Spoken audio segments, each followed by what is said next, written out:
Napabilib si Kyrie Irving sa ginawa sa kanya ng batang player ng OKC Thunder. Duelo ni Kyrie Irving at Shai Gilgeous-Alexander. Dallas Mavericks versus Oklahoma City Thunder, simulang-simula natuldukan mga idol ang record-breaking performance ni Daniel Gafford unang tira mintes. Sayang, konti na lang sana na break na niya ang record ni Wilt.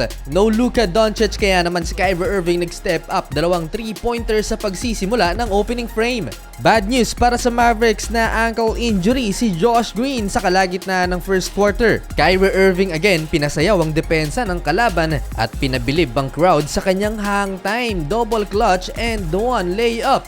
Last 3 minutes nag-run ang OKC Thunder at nakuha pa ang lead sa visiting team 33-27 end of first quarter. Start of second quarter, Daniel Gafford, dalawang slam dunks ang hatid para sa Dallas Mavericks. Parang pinakawalang leon, hype na hype, muling nakuha ng Dallas Mavericks ang lead. Close game pa rin, pinabilib ng batang player ng OKC Thunder si Uncle Drew, Kyrie Irving. Sinupalpal lang naman kasi ng 22 years old forward ng OKC Thunder ang superstar ng Dallas Mavericks sa transition. Napatawa na lang doon si Kyrie Irving at mukhang napabilib sa hustle ni Jalen Williams. Pero sa mga sumunod na attempt ni Uncle Drew, mas tinaasan na ang kanyang layup para hindi maabot ng kalaban. Well, SGA nagtala ng 14 points at 7 out of 8 from the stripe sa first half. 4 points pa lang so far si Chet Holmgren, dalawang beses pang nakapag-draw ng foul sa kanya si Kyrie Irving. 65-63 halftime, OKC up by 2 points. To start the third quarter, Kyrie Irving 3-pointer pero may sagot din naman kaagad si Lu Dort beyond the arc. Chet Holmgren nakipagkaldagan sa mas malapad na si Daniel Gafford. SGA first to hit 20-point game for OKC Thunder. Manipis lang ang lamang ng visiting team, Chet Holmgren reverse dunk.